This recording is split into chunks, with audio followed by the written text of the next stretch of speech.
मध्य प्रदेश के इंदौर में रावजी बाजार थाना क्षेत्र में उस वक्त अफरा तफरी मच गई जब एक कबाड़ की दुकान पर रखे सिलेंडर को काटते समय अमोनिया गैस का रिसाव शुरू हो गया। गैस फैलते ही करीब 100 मीटर के दायरे में लोगों को सांस लेने में तकलीफ, आंखों में जलन और उल्टियों की शिकायत होने लगी, जिसके बाद एहतियातन 5 लोगों को अस्पताल में भर्ती करवाया गया, जिनमें 3 महिलाएं शामिल हैं। सूचना मिलते ही पुलिस और दमकल विभाग की टीमें मौके पर पहुंची। पानी की बौछार कर करीब 2 घंटे में स्थिति पर काबू पाया गया। साथ ही ट्रैफिक डाइवर्ट कर इलाके की घेराबंदी कर दी गई। प्रशासन का दावा है कि हालात पूरी तरह नियंत्रण में हैं और कलेक्टर लगातार स्थिति की मॉनिटरिंग कर रहे हैं। मामले में कबाड़ी शहजाद और कथित तौर पर सिलेंडर बेचने वाले राजा चोपड़ा के खिलाफ लापरवाही का केस दर्ज कर उन्हें हिरासत में ले लिया गया है। ग्राउंड जीरो से हमारे सहयोगी मिथिलेश गुप्ता की रिपोर्ट आप देखिए।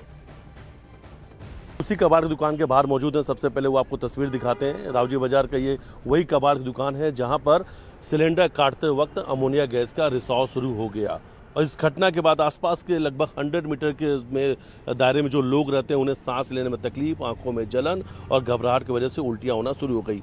एहतियात के तौर पर 5 लोगों को अस्पताल में भर्ती करना पड़ा, जिसमें 3 महिलाएं भी थी। प्रशासन की तरफ से जो जानकारी सामने आ रही, सभी की हालत स्थिर है। ये बैरिकेड की तस्वीर आपको दिखा रहे हैं आशीष। बैरिकेड लगा के इस पूरे रात को, इस पूरे रूट को डाइवर्ट कर दिया गया था, क्योंकि अमोनिया गैस के रिसाव के बाद से पूरे क्षेत्र में हड़कंप मच गया, अफरा तफरी का माहौल था और आग की तरह ये खबर सोशल मीडिया पर वायरल हो रही थी कि इंदौर के रावजी बाजार क्षेत्र में जहरीली गैस फैल गई है। और उसके बाद इस पूरे क्षेत्र का जो सिर्फ नहीं, रावजी बाजार के आसपास जो लोग और भी रहते हैं, उस पूरे क्षेत्रों में ही अफरा तफरी का माहौल हो गया था। तत्काल यहाँ पर पुलिस के वरिष्ठ अधिकारी पहुंचे, फायर ब्रिगेड की गाड़ियां पहुंची और पानी का बौछार शुरू कर दिया गया था अमोनिया गैस के रिसाव के प्रभाव को कम करने के लिए। लोग मौजूद हैं, उन्हीं से बातचीत करते हैं। दादा, कल क्या हुआ था यहाँ? कल क्या हुआ, गैस सिलेंडर काट रहे थे तो उसकी नोजल काटा, उससे लीकेज हुआ गैस, उससे खुशबू आने लग गई, खांसी, उल्टी, दस्त सब लगने लग गया।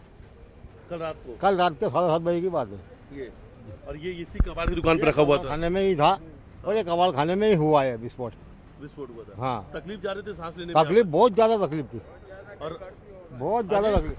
अरे 5-7 जने भर्ती भी होगा उसमें। 5 जने उसमें भर्ती हुए?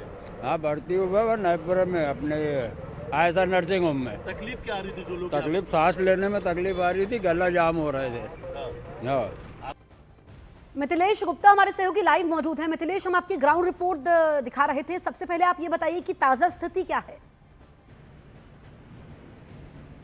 देखिए, फिलहाल अभी स्थिति अंडर कंट्रोल है पूरी तरीके से। अब जो स्थिति नियंत्रण में, 5 लोग अस्पताल में भर्ती हैं और प्रशासन के पास जो जानकारी सामने आ रही है कि सभी लोग स्वस्थ हैं, ठीक है। एहतियात के तौर पे उन्हें अस्पताल के अंदर भर्ती कर लिया गया था, क्योंकि उन्हें लगातार उल्टी हो रही थी, सांस लेने में उन्हें तकलीफ हुई थी और आंखों में लगातार उनके जलन हो रही थी। हालांकि अमोनिया गैस का रिसाव हुआ था, उसकी वजह से इन्हें ये तकलीफ हुई थी। लेकिन प्रोटोकॉल होता है, अगर कभी भी आप इंडस्ट्रीज में इस्तेमाल होने वाली या कोई भी अगर गैस सिलेंडर्स जो होते हैं, अगर आप उसे कहीं बेचते हैं या किसी को इंडस्ट्री में इस्तेमाल होने वाली है, तो बाकायदा उसका एक रिकॉर्ड रखना होता, उसके लिए प्रोटोकॉल्स बने हुए। इसीलिए इसमें लापरवाही हुई, इसलिए कबाड़ी जो शहजाद है और दूसरा बेचने वाले राजा चोपड़ा, इन दोनों पर लापरवाही का केस दर्ज करके उन्हें हिरासत में ले लिया गया, क्योंकि राजा चोपड़ा ने ही इस सिलेंडर को बेचा था और पीतल निकालने के लिए अभी जो जानकारी सामने आ रही है कि जो गैस सिलेंडर है अमोनिया का, उसमें जो पीतल लगा हुआ था उसे ही वो कटिंग करके उस पीतल को निकाल रहे थे शहजाद कबाड़ी, और उसी दौरान ही सिलेंडर से अमोनिया गैस का रिसाव शुरू हो गया। जिस वजह से हादसा हुआ। मिथिलेश, शुक्रिया आपका।